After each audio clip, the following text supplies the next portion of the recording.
Yahoo Fantasy Auto Racing Week 33 in the Tucson Racing League is complete. The AMP Energy Juice 500 from the Talladega Superspeedway was held on Sunday, Halloween, and definitely some tricks and treats for some of the drivers and some of the members of the Tucson Racing League. Your race results: the top 5, Clint Boyer wins by virtue of a replay photo finish over Kevin Harvick, followed by Juan Montoya, David Rudiman, and Joey Logano wraps up the top 5 in the overall point standings in the Sprint Cup Series. Jimmie Johnson now holds just a 14-point lead over Denny Hamlin. That's the difference of 2 spots on the racetrack, depending on where they're at in the field. So Hamlin very much in this thing, and Kevin Harvick with the second place finish and near victory is now just 38 points out of first, the difference of just 5 or 6 positions on the track. So Johnson, Hamlin, Harvick are going to take this 3-horse race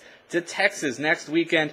Fourth in the standings, Jeff Gordon, who's now 207 points out of first and virtually eliminated. The race notes from the event: Juan Pablo Montoya sat on pole for a wild race that saw 87 lead changes featuring 26 different leaders. So 26 of the 43 starters led at least a lap in this event. The first 10 laps saw a lead change every lap. This event was wild. The 2-car breakaway phenomenon dominated the race strategy early and late. What would happen is 2 cars, instead of running in a pack, a drafting of about 23 to 30 cars, depending on where everybody was on the racetrack, 2 cars would hook up bumper to bumper and be able to drive away, running a second a lap faster than everybody else. That's the difference of a few miles an hour faster than the rest of the field. The problem would be that the number 2 car in that train would overheat rather quickly, not getting any air to the engine through its air ducts on the front end. So the cars would not be able to stay linked together for very long. So the trade-off was you could break away and get a 1 or 2 second lead on the rest of the field, but then you would give it right back once you had to break off your chain. Some of the stories during the event, though: Tony Stewart had a flat just 21 laps into the race. He had to pit and went 2 laps down. He would battle from the 2 lap down and 1 lap down positions for the rest of the race until very late, where he would wind up getting back on the lead lap. However, it would not matter, as he would wind up involved in the final incident of the day. Long green flag runs kind of defined the racing in this one. Just 5 cautions total, which is about the norm at Talladega, but led to some green flag pit stops, which broke up the field and definitely added to some of the strategy of the race. Denny Hamlin and Jimmie Johnson decided to take the sandbag approach to the event.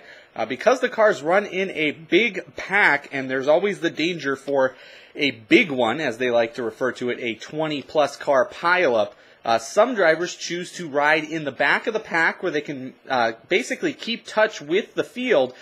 Through virtue of the draft, they could easily climb back up to the front if they so chose to. But by riding in the back, they can try to let that accident happen in front of them and not have to worry about being collected in it or being the cause of that wreck. So points chasers Denny Hamlin and Jimmie Johnson chose to take that strategy, as well as some other notable names, including Jeff Gordon, pole sitter Juan Pablo Montoya, Carl Edwards, Greg Biffle, and a few other big stars decided that they were going to ride out the event in the back and kind of let things play out till late. This allowed certain drivers to pretty much dominate the front half, as we had many different leaders, but the real strong horses early in the race were Jeff Burton, Kevin Harvick, Clint Boyer, and Matt Kenseth. These 4 drivers especially led a lot of laps early in the event. The first caution did not come out until lap 69 of 188. A.J. Allmendinger spun. He did not hit anything, though, and he would wind up bringing out another caution later in the race. The next green flag run following that saw Jeff Burton, Dale Earnhardt Jr., Juan Pablo Montoya, Kyle Busch, and David Rudiman all swap the lead for different parts of that run. Denny Hamlin wound up losing the draft. Part of the downside of running in the back of the field, hoping to avoid the wreck, is if you slip up in any way or have to lose some of your momentum, you wind up losing that big draft that sucks you around the track. So Hamlin wound up running by himself, losing seconds a lap, and eventually went a lap down. Then we saw the definite strive by Kevin Harvick to try to take this championship.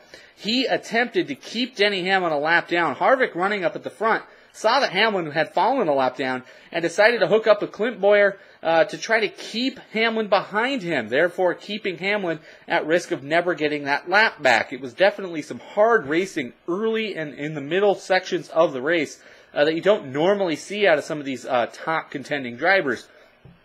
Jamie McMurray definitely scared everybody.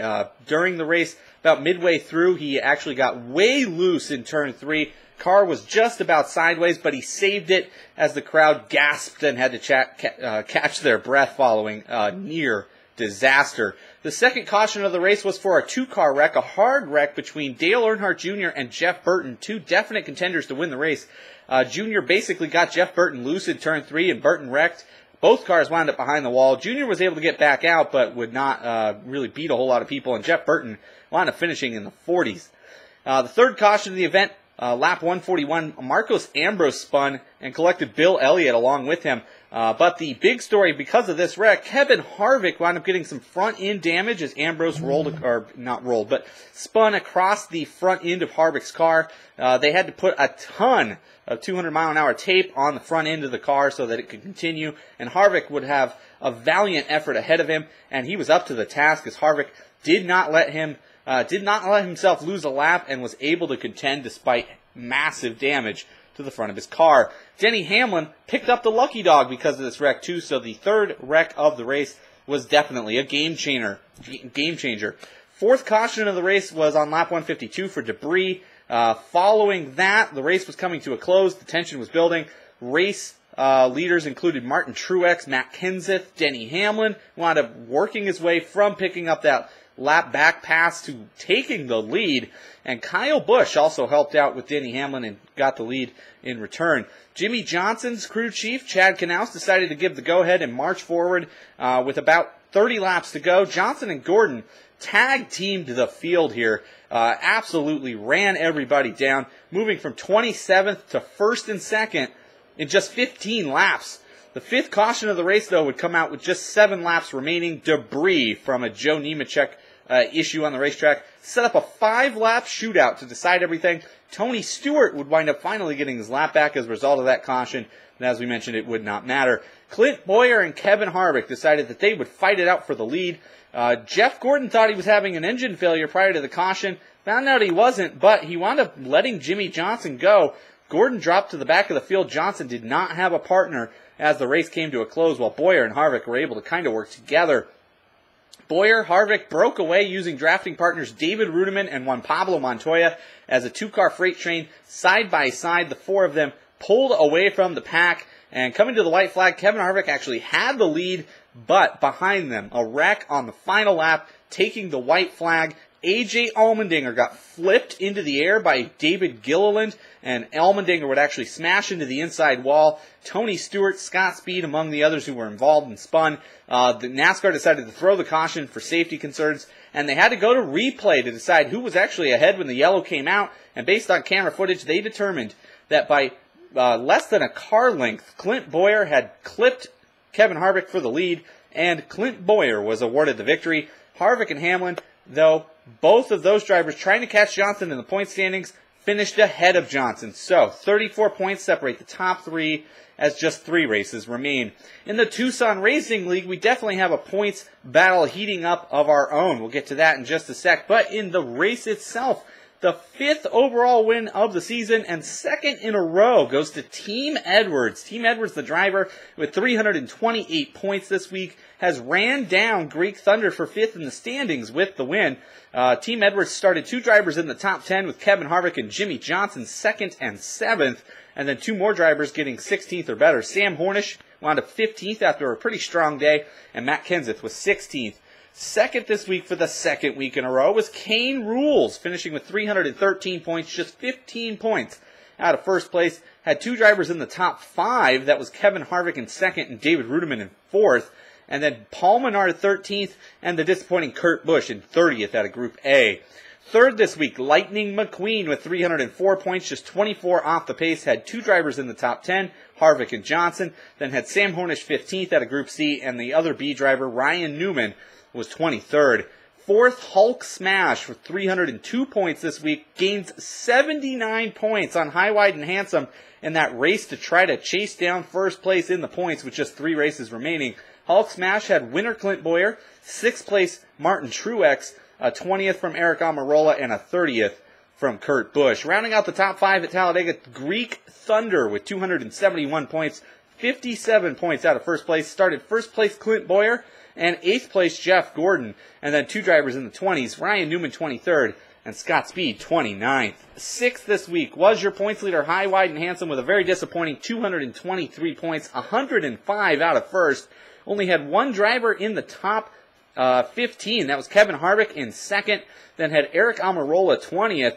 Then Tony Stewart, with his problems, wound up 31st, and Jamie McMurray wound up dropping off the pace with some issues and finished 36th. So High, Wide, and Handsome gave up a ton of points this week.